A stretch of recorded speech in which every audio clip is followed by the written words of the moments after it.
Quero convidar os irmãos a abrir as Escrituras Sagradas no Evangelho de São João, no capítulo 10.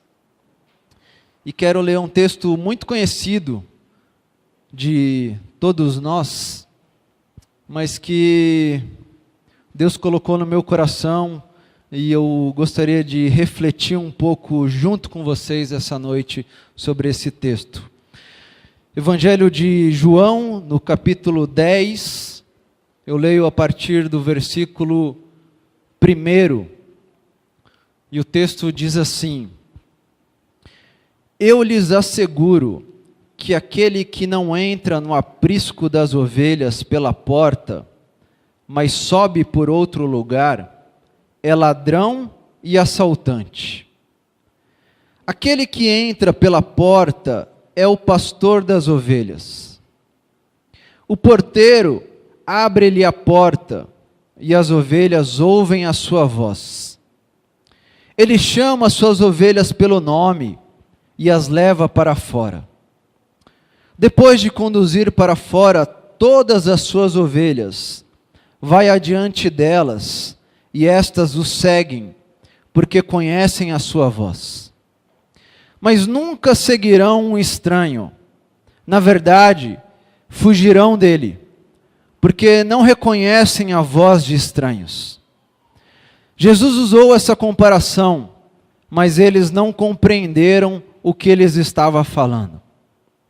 Então Jesus afirmou de novo: Digo-lhes a verdade, eu sou a porta das ovelhas. Todos os que vieram antes de mim eram ladrões e assaltantes, mas as ovelhas não os ouviram. Eu sou a porta. Quem entra por mim será salvo. Entrará e sairá e encontrará pastagem. O ladrão vem apenas para roubar, matar e destruir. Eu vim para que tenham vida e a tenham plenamente. Vamos orar mais uma vez? Senhor, obrigado por essa noite. Obrigado, Senhor, pela certeza que nós temos que o Senhor está aqui conosco. E é isso que faz total diferença nessa nossa noite. E queremos pedir mais do Senhor. Queremos pedir que o Senhor abra ainda mais os nossos olhos para que possamos te ver essa noite. Queremos pedir que o Senhor abra os nossos ouvidos para que possamos ouvir a sua voz essa noite. Queremos pedir que o Senhor se faça presente de tal forma que possamos entender realmente o que o Senhor quer para as nossas vidas. Para que amanhã, durante a nossa semana, possamos nos tornar pessoas cada vez mais parecidas com o nosso Senhor Jesus. É isso que nós pedimos e é por isso que nós oramos. E fazemos no nome de Jesus. Amém, amém e amém. É interessante perceber que nós vivemos em uma época onde nós temos o grande desejo de fazer a nossa vida dar certo. Nós nem sabemos o que é dar certo, mas nós temos um grande desejo de fazer a nossa vida dar certo. Nós temos o desejo de nos tornar pessoas vencedoras, aqueles que ganham na vida, aqueles que conquistam e aqueles que os outros olham e podem dizer: está aí alguém que deu certo na vida. E por conta desse nosso desejo, dessa nossa busca, nós parece que vivemos cada vez mais em busca de uma porta onde nós podemos entrar e ali permanecer para então ser classificado como a pessoa que deu certo na vida. Porque é interessante perceber que nós acreditamos que uma porta aberta corretamente faz toda a diferença na nossa vida, para nos tornarmos pessoas vitoriosas, alegres, pessoas que conquistaram alguma coisa na vida. E também acreditamos que uma porta aberta incorretamente pode nos levar para tristeza, para derrota ou para depressão. Mas acontece que nós nunca sabemos o que de fato nós vamos encontrar atrás de uma porta. Nós acreditamos que uma porta tem a capacidade de nos ajudar a vencer ou a perder, mas nós nunca sabemos, antes de entrar em uma porta, o que nós realmente vamos encontrar dentro ou atrás de uma porta, ou dessa porta. A imagem da porta é algo muito especial na nossa mente, nas nossas vidas e na nossa cultura, e não é de hoje. Se você reparar, você pode perceber como a porta é realmente uma imagem que oferece muita coisa para as nossas vidas. Você pode reparar isso nas músicas, nos livros, nas histórias. Você pode reparar isso no cinema. Por exemplo, quando você lembra daquele filme que tinha uma porta onde alguns adolescentes passaram por ela, e ao passar por aquela porta, aqueles adolescentes entraram em um mundo completamente diferente. Em um mundo fantástico, que eles não gostariam de sair dali, que era o mundo de Nárnia. Essa é a imagem da porta.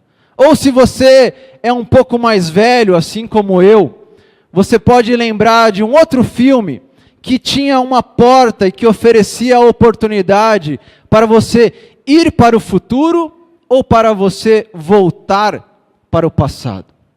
Outro filme que tinha uma porta e que alguns homens de óculos escuros, homens e mulheres, passavam por essa porta e então enxergavam uma realidade completamente diferente.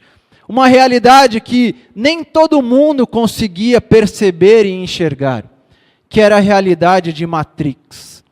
Ou, mais recentemente, um filme que a minha filha adora, que tinha uma porta, e que ao abrir aquela porta, saía um monstro, mas um monstro carinhoso, que olhava para a criancinha e tinha uma única reação, que era "Bu!", que era Monsters S.A.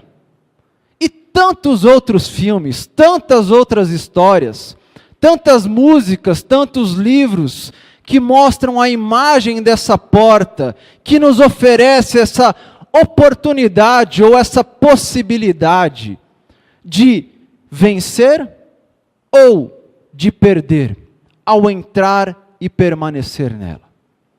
Acontece que, como eu já falei, nós nunca sabemos o que nós vamos encontrar atrás das portas. Cada porta nos oferece situações diferentes, contextos diferentes, pessoas completamente diferentes. O fato é que em cada porta nós temos que fazer uma escolha. A escolha de entrar ou não entrar. Nós não conseguimos estar diante de uma porta sem fazer uma escolha. Porque nós temos duas opções. Nós temos a opção de entrar, mas nós temos também a opção de não entrar. Nesse texto que nós lemos no Evangelho de João, um pouco antes, no capítulo 9, Jesus cura um cego de nascença. A cura de Jesus causa um grande transtorno naquela região, com aquela família.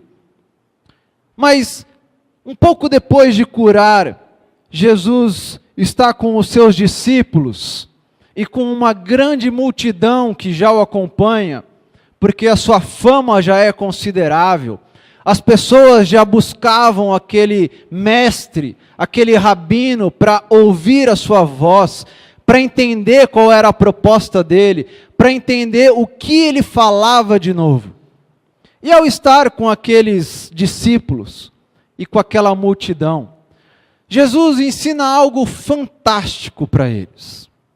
Algo tão fantástico que eles não entenderam muito bem logo de primeira. Mas ao conversar com aquelas pessoas, Jesus faz uso de algumas imagens que eram muito comuns naquela época e naquele tempo para aquelas pessoas.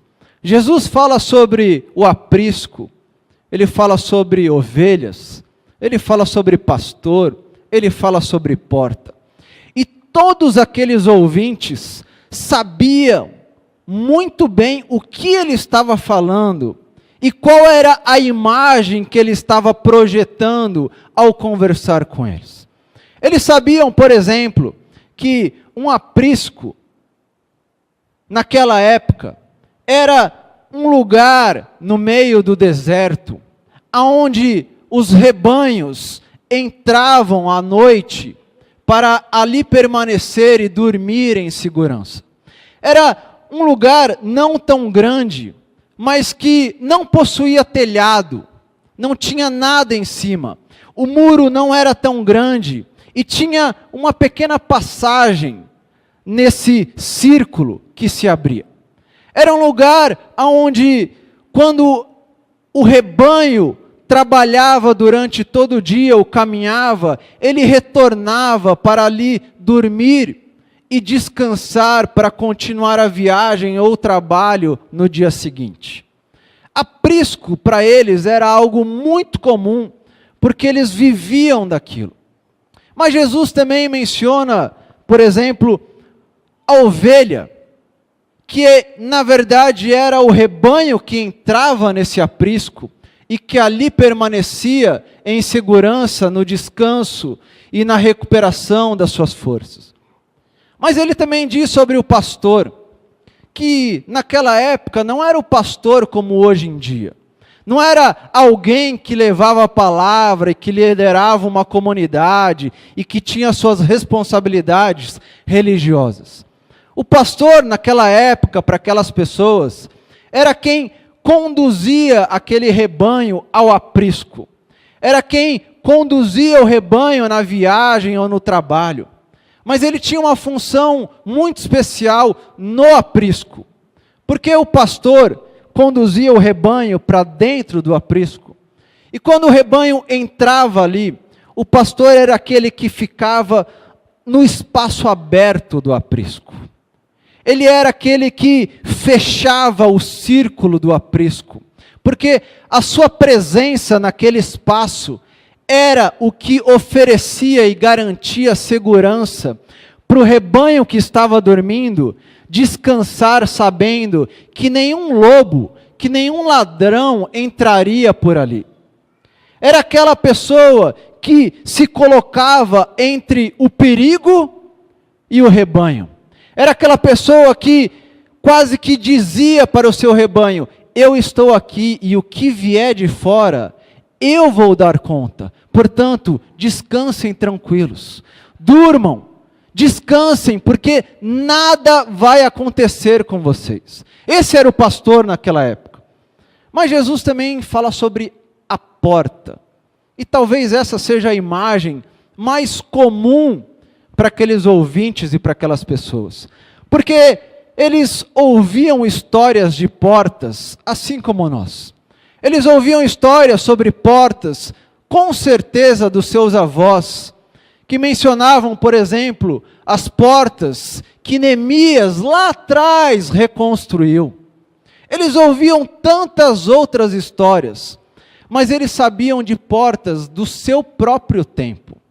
Porque se você não sabe, naquele tempo, naquela época, a cidade de Jerusalém era cercada por um grande muro. E nesse grande muro existiam 12 portas. Existia a porta do Oriente, a porta do Peixe, a porta do Vale, a porta do Legislativo, a porta do Executivo e tantas outras. E existia uma porta chamada a Porta das Ovelhas. No muro de Jerusalém existia a porta das ovelhas. E naquela época existiam 3 grandes festas que os judeus celebravam. E todas as pessoas eram convidadas, ou quase que convocadas a participar dessas festas. Mas ao chegar à cidade para celebrar a festa, as pessoas podiam entrar por quaisquer portas. Elas podiam escolher de acordo com o nome, de acordo com a localização, de acordo com qualquer outro motivo. Mas elas só não podiam escolher uma porta. Elas escolhiam entre 11 portas, mas tinha uma porta que não era todo mundo que poderia entrar. Porque era uma porta na qual apenas os doentes e os enfermos entravam por ali. Era a porta onde os doentes entravam e eles não sabiam quando eles sairiam, porque eles ali permaneceriam aguardando por um milagre ou por uma cura. Era a porta aonde todo aquele que entrava sinalizava que estava em busca de alguma cura e de algum milagre. Era a porta onde, no máximo, apenas os familiares poderiam acompanhar os enfermos. E o nome dessa porta era Porta das Ovelhas. O nome dessa porta, que não era permitida para todas as pessoas, era Porta das Ovelhas. Porque na Porta das Ovelhas só entrava quem tinha consciência da sua doença. Na Porta das Ovelhas só passava por ela quem assumia a sua condição de doente e de alguém que buscava algo para ser transformado, para ser curado, para ser liberto.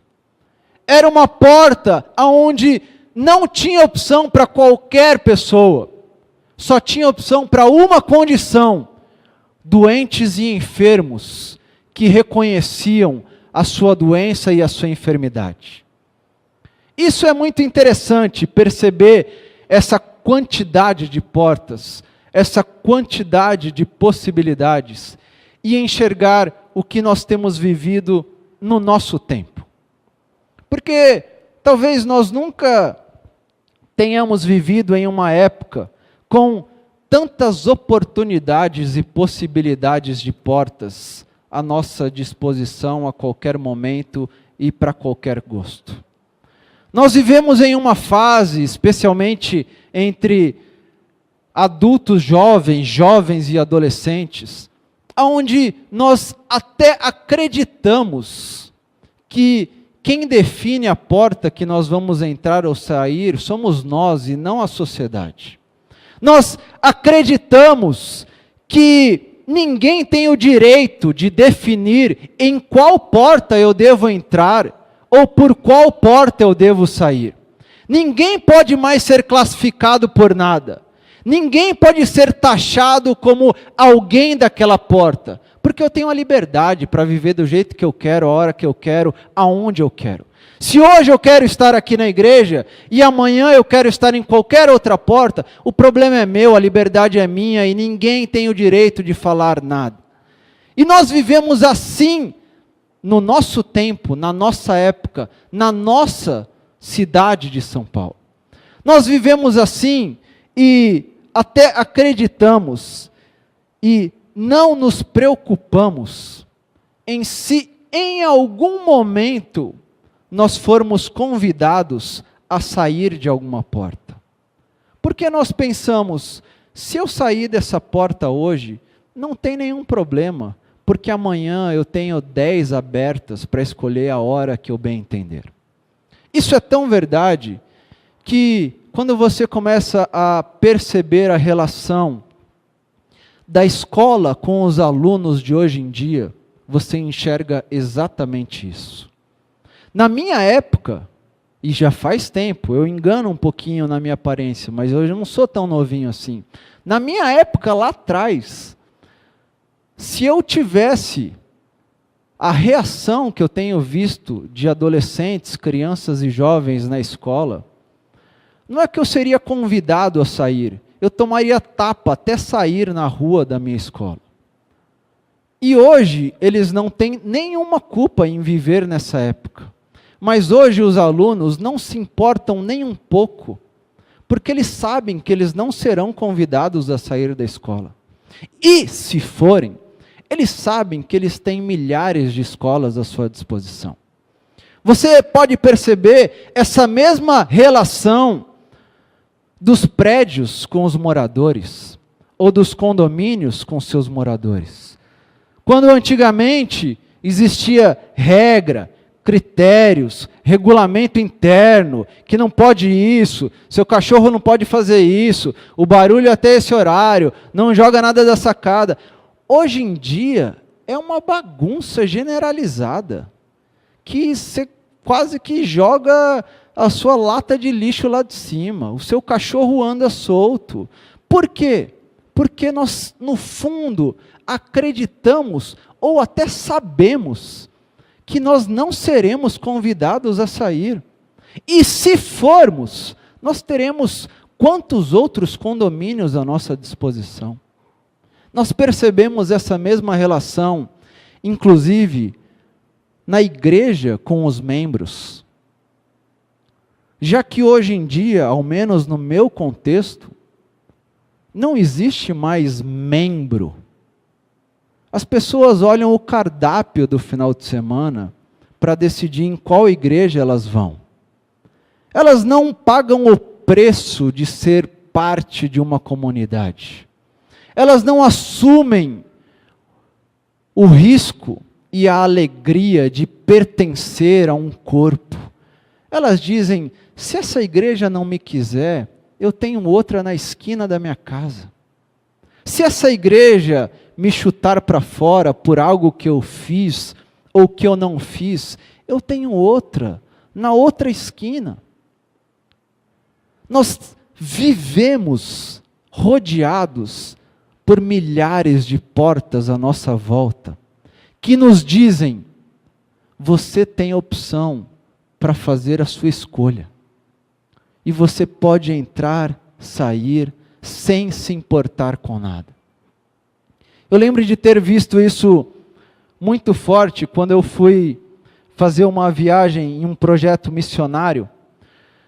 E eu liderei uma equipe de jovens no caminho de Santiago, lá na Espanha, em Santiago de Compostela. E a gente fez aquela peregrinação, aquele caminho, onde a gente tinha o objetivo de encontrar os peregrinos, de abordar os peregrinos e tentar mostrar para eles que o que eles procuravam naquele caminho não estava ali, estava em outro lugar disponível para eles. Mas eu lembro que quando eu fiz aquele caminho com aqueles jovens, uma das coisas que mais me assustou foi perceber a resposta de todos os peregrinos que estavam ali, quando eu perguntava, o porquê você está aqui?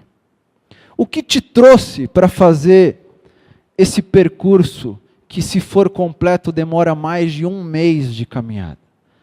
Para que você faz um sacrifício tão grande como esse, estourando o seu pé, estourando o seu joelho? O que te trouxe aqui? E a resposta de quase todos foi, eu tenho tudo na minha vida, mas eu ainda sinto um vazio aqui dentro.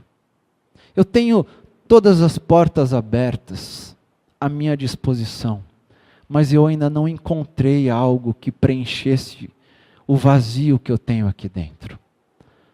Isso eu estava falando com a maioria de pessoas que viviam na Europa ou nos Estados Unidos, em um contexto talvez muito melhor e favorável aos nossos olhos do que o nosso.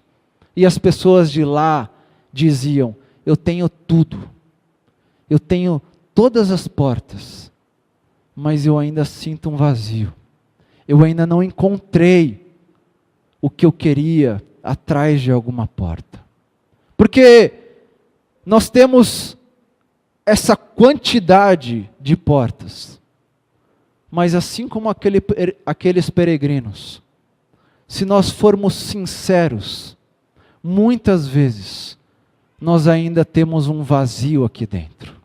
Nós temos opções para o gosto que você desejar, mas a quantidade não tem preenchido o vazio que está aqui dentro, na nossa alma, no nosso coração. Porém, eu acredito que existe esperança, porque nesse texto que nós lemos, nós vemos Jesus conversando com aqueles discípulos, com aquelas pessoas. E Jesus, em um primeiro momento, tenta falar para eles quem ele realmente era. Jesus tenta mostrar para eles que ele era aquele que entrava pela porta, que não pulava a janela, que não era como ladrão. Mas as pessoas não entendiam. Eu acho até que aquelas pessoas eram muito parecidas muitas vezes conosco, mas aí é uma outra história. Mas elas não entendiam o que Jesus estava dizendo. E então, Jesus tenta ser o mais claro possível. Ele tenta falar o mais direto para aquelas pessoas. E ele pega aquelas pessoas e diz: eu sou a porta das ovelhas. Escutem bem, eu sou a porta das ovelhas. Vocês não estão entendendo o que eu estou falando. Eu sou a porta das ovelhas.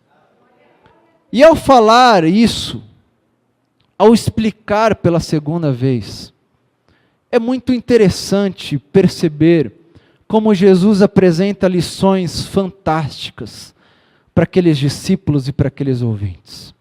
Porque Jesus, ao falar daquela forma, ao se apresentar pela segunda vez, ele deixa claro pelo menos 3 características de quem ele era e do que ele esperava daqueles que o seguiam. Porque ao dizer que ele é a porta das ovelhas, Jesus deixa claro que ele é o único que cuida das ovelhas e que sabe o nome de cada uma das ovelhas. Jesus deixa claro que não existe nenhum outro capaz de cuidar das ovelhas e cuidar de tal forma que ofereça vida plena, vida verdadeira. Jesus diz que ele é a porta das ovelhas. Ele é aquele que cuida e oferece uma vida diferente, uma vida com significado e com sentido. Mas é interessante porque, ao falar dessa forma, Jesus quase que dá a entender que ele realmente não é a única porta. E isso começa a desconstruir muitas vezes o nosso raciocínio. Porque nós acreditamos que Jesus é a única porta. E Jesus, ao tratar dessa forma com aquelas pessoas, deixa claro que ele não é a única porta, mas que ele é sim a única porta que oferece salvação. Mas ao falar que é a porta das ovelhas, é quase como se Jesus estivesse dizendo: ei pessoal, existem outras portas disponíveis para vocês. Existem outras opções que vocês vão poder escolher. E fica a critério de vocês. Mas saibam de uma coisa: a única porta que oferece salvação é a porta das ovelhas. E eu sou essa porta das ovelhas. Mas é muito interessante notar como essa porta das ovelhas não tem quase nada parecido com as portas que nós encontramos hoje no nosso tempo. Porque ao afirmar que ele é a porta das ovelhas, ao afirmar que existiam outras portas, Jesus dá um sinal de como é a sua porta e como são aqueles que entram pela sua porta. Porque olha que interessante, Jesus diz que todo aquele que entrar por essa porta, entrará e sairá. Nós quase nunca lembramos dessa segunda parte. Nós quase nunca lembramos que Jesus talvez seja muito mais uma porta de saída do que uma porta de entrada. Nós quase nunca atentamos para o que Jesus diz, que todo aquele que entrar por essa porta das ovelhas que oferece salvação, entrará e sairá. A nossa tendência sempre é acreditar que se nós chegarmos à porta da salvação, nós chegamos num lugar onde nós nunca mais precisaremos sair dali. Nós chegamos num lugar onde nós retiramos o nosso passaporte que nos leva ao céu, e ali nós vamos permanecer grudadinhos, agarradinhos, só aguardando a volta. Mas Jesus diz: não. Todo aquele que entra por essa porta, entrará e sairá. E quando nós observamos essa diferença para as portas que nós temos hoje em dia, nós notamos o quanto Jesus gostaria de nos ensinar muito mais do que normalmente nós estamos acostumados. Porque quando nós observamos as portas que nós temos hoje disponíveis na nossa sociedade, nós notamos que, por mais que essas portas tentem nos afirmar que, ao entrar por ela, nós temos liberdade, nós percebemos que, no fundo, todas essas portas nos aprisionam. Se você pensa na porta maconha, o que mais você ouve hoje em dia são relatos de jovens que dizem: eu entro por essa porta, mas eu saio a hora que eu quiser. Eu estou livre nessa porta. Ela me oferece uma liberdade que nenhuma outra porta pode me oferecer. Quando você entra na porta chamada sexo, você ouve as pessoas dizendo: eu entro nessa porta por puro prazer, mas eu saio por ela a hora que eu bem entender. Ela não me prende, eu que uso ela. Ela não me usa. Eu não estou guardado nela. Quando você ouve a porta conquista, poder, você ouve as pessoas dizendo: não, eu vou até o meu primeiro milhão, depois eu vou servir a Deus. Eu vou até aquele ponto da conquista, depois eu vou pular fora, porque eu saio a hora que eu bem entender. Quando você ouve a porta chamada religião, você ouve as pessoas dizendo: não, eu não vou cair nessa não. Essa que as pessoas estão falando: não, eu não caio nisso aí não.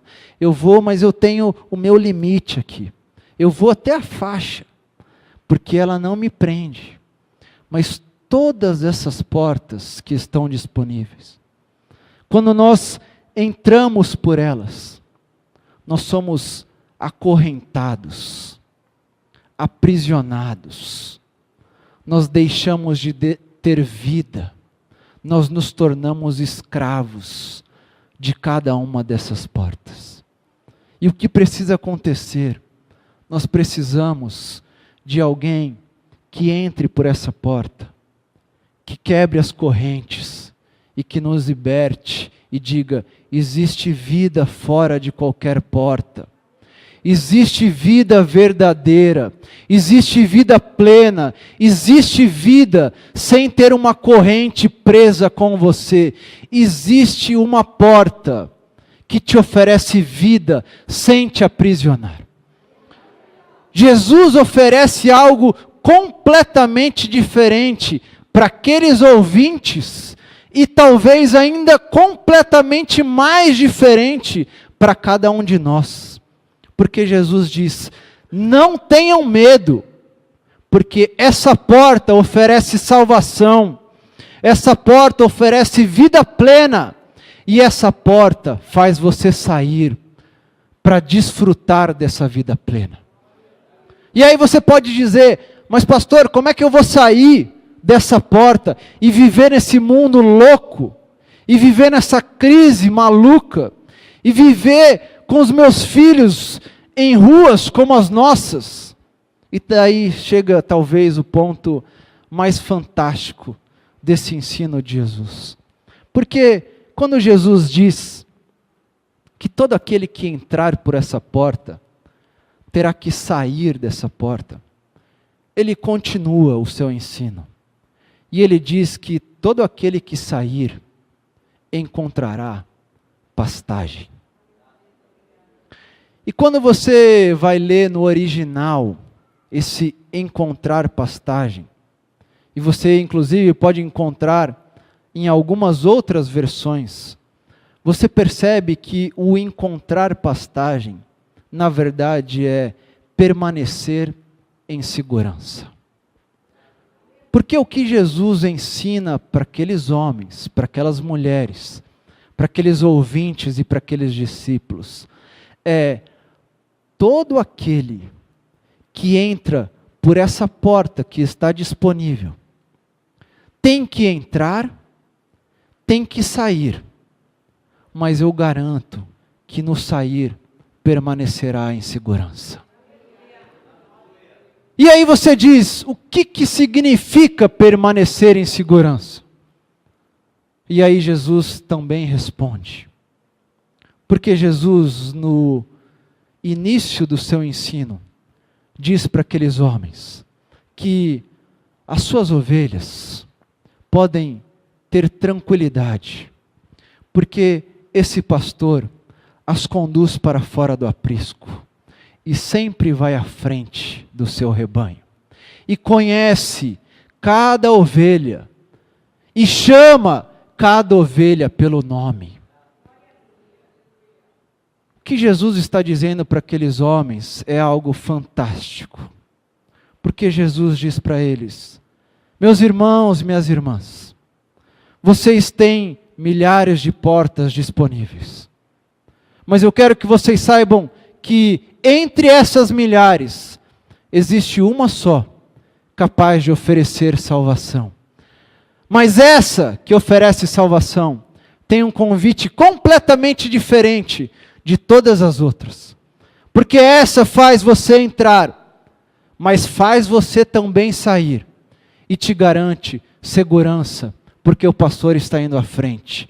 E ele chama pelo nome.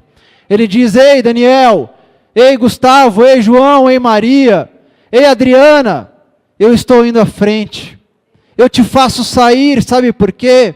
Porque você precisa mostrar nesse mundo que existe uma porta diferente de todas as outras que essas pessoas estão encontrando.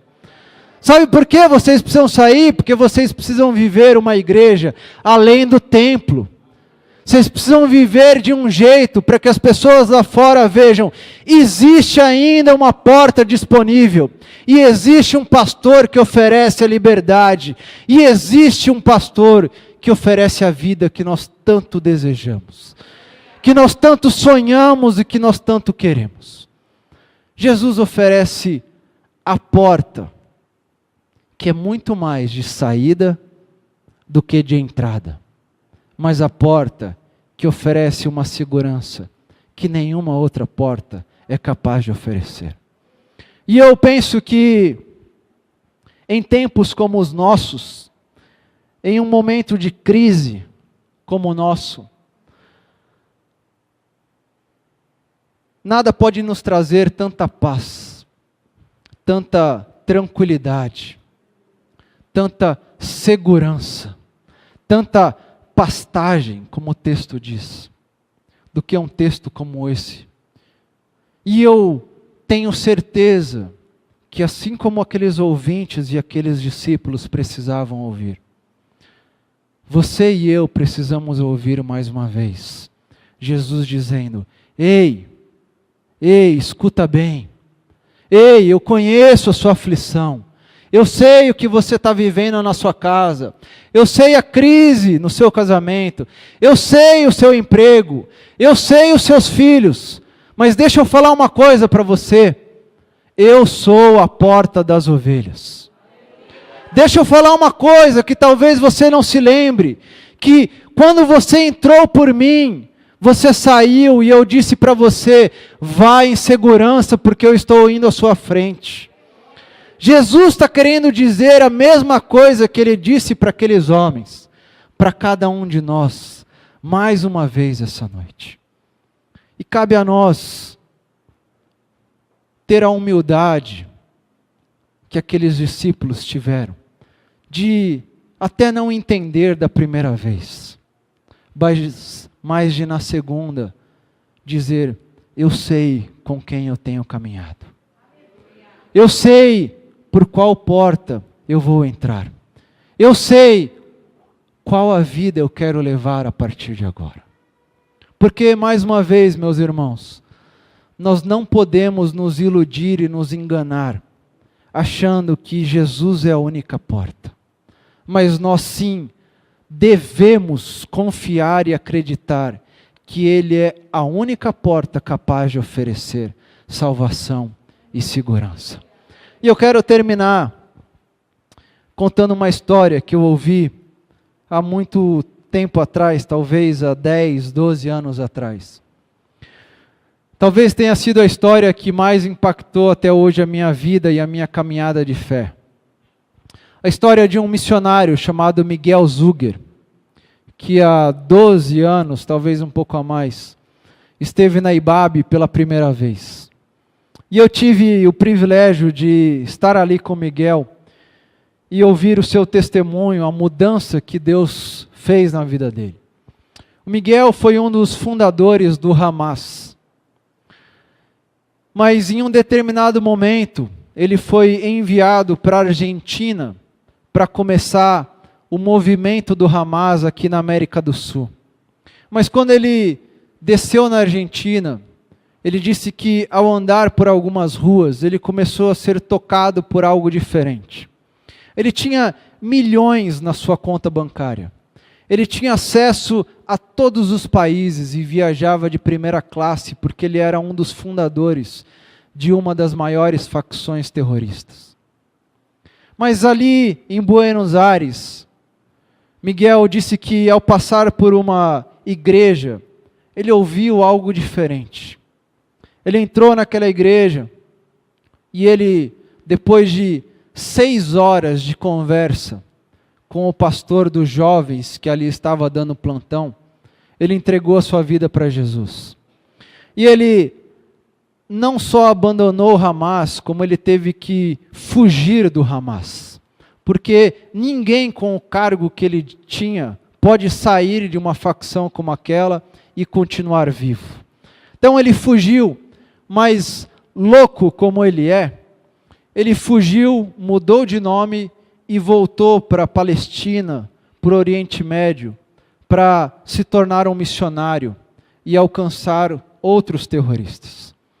E Miguel contou que certa vez, depois de alguns anos que ele já estava atuando como missionário, ele estava em um bombardeio nas ruas do Oriente Médio, da Palestina. E o Miguel disse que o momento onde ele mais gostava, entre aspas, de ir para a rua, era em bombardeios, porque era onde ele alcançava os machucados, os órfãos, as viúvas, os abandonados.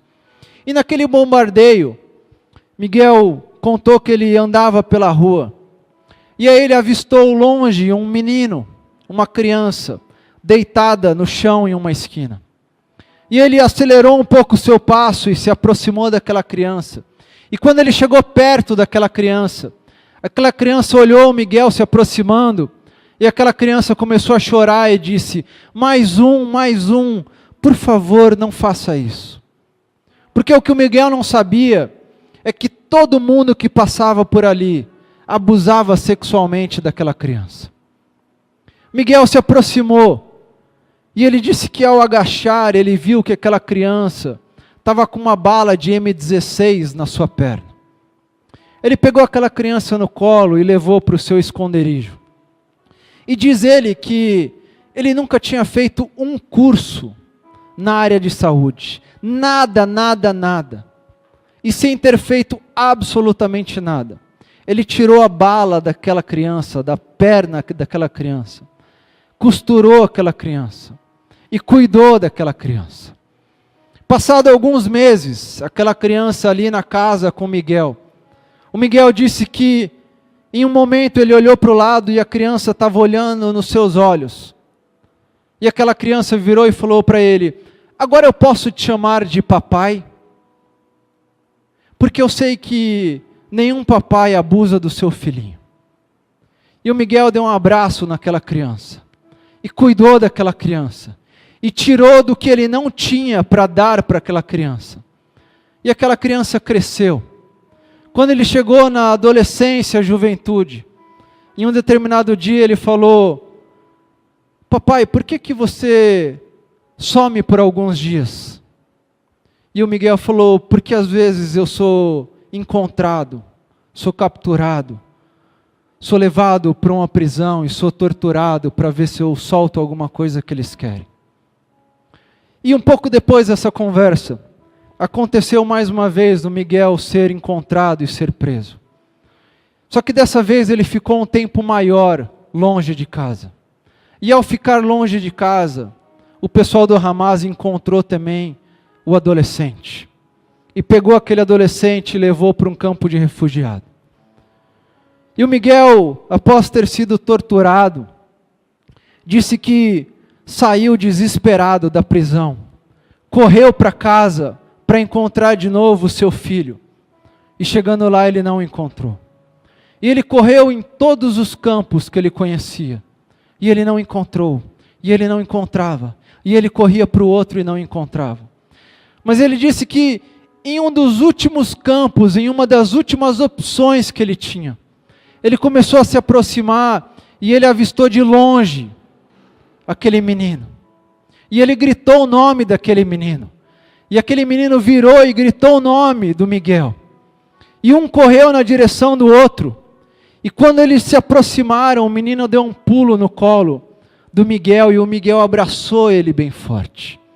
Mas ao abraçar ele bem forte, aquela criança gritou de dor. Porque o que o Miguel não sabia é que eles tinham esfaqueado toda aquela criança para que ela negasse Deus.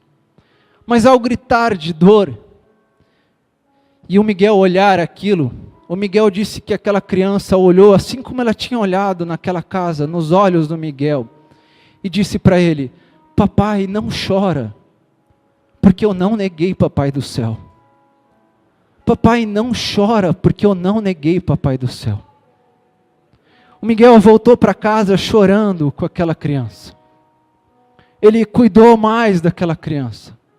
Até que quando ele se tornou jovem, ele virou para o Miguel e disse: papai, eu quero fazer um seminário, porque eu quero continuar o que você está fazendo aqui. O Miguel mandou ele para um país da América do Sul. E há 2 anos atrás, eu tive a oportunidade de me encontrar mais uma vez com o Miguel. Eu mantinha contato por e-mail por todo esse tempo com o Miguel, perguntando sobre o garoto. E há 2 anos atrás o Miguel voltou para Ibabe. E eu lembro que assim que eu encontrei o Miguel, eu dei um abraço nele e falei: Miguel, como é que está o Daniel? Eu quero ajudar mais ele, eu quero fazer alguma coisa por ele. E quando eu fiz essa pergunta, eu percebi que o Miguel olhou para baixo. Eu falei: Miguel, o que eu posso fazer pelo Daniel? E o Miguel falou: pastor, há pouco tempo atrás, o Daniel retornou do seminário para a Palestina. E ele continuou fazendo exatamente o que eu fazia. Só que em um dos bombardeios, ele foi pego e ele veio a falecer. E eu lembro que, assim que eu tive essa conversa com o Miguel, eu voltei para minha casa. Era a celebração da noite na Ibabe. E eu coloquei a minha cabeça no travesseiro e fiquei até a madrugada perguntando: Deus, por quê? Por que com o Daniel? Por que não comigo? Por que com qualquer outra pessoa? Por que uma história tão bela? Mas eu lembro que na madrugada eu ouvi duas vozes me dizendo. A primeira lembrança que me dizia: não chora, eu não neguei Papai do céu. E a outra que me dizia: todo aquele que entrar por essa porta, entrará e sairá, e encontrará pastagem. Aquele adolescente, aquele jovem, me ensinou o que nenhum seminário, o que nenhum teólogo conseguiu me ensinar. Porque ele me ensinou que encontrar pastagem não é ter vida fácil. Encontrar pastagem não é ter certeza que nós não vamos sofrer. Mas encontrar pastagem é saber que nós estamos indo atrás do pastor que está indo à frente. Que nós estamos de passagem por aqui. Que esse aqui não é o nosso lugar final. Que nós não chegamos no nosso destino e por isso nós não paramos na porta, mas que nós estamos andando por onde nós passarmos, para dizer para o mundo: existe um jeito diferente de viver. E eu encontrei esse jeito. Eu não estou vivendo mais fácil, eu não estou vivendo sem risco, eu não estou vivendo com garantia de tranquilidade, mas eu sei a quem eu tenho servido. E eu não vou voltar atrás, porque Ele já me mostrou que é essa vida que vale a pena. E eu peço, oro a Deus, que Deus fale isso no seu coração, como Ele falou no meu coração. Que essa seja uma noite para você entender, de uma vez por todas, que a porta das ovelhas não oferece vida fácil. A porta das ovelhas não dá tranquilidade, eu diria pelo contrário. Pelo contrário, mas a porta das ovelhas é aquela que diz: vale a pena viver. Eu não estou aqui de bobeira, eu não estou aqui de passagem, eu tenho algo para fazer aqui. E eu vou seguir esse Cristo que passou por aqui e que continua a sua missão. Essa é a minha oração por essa igreja.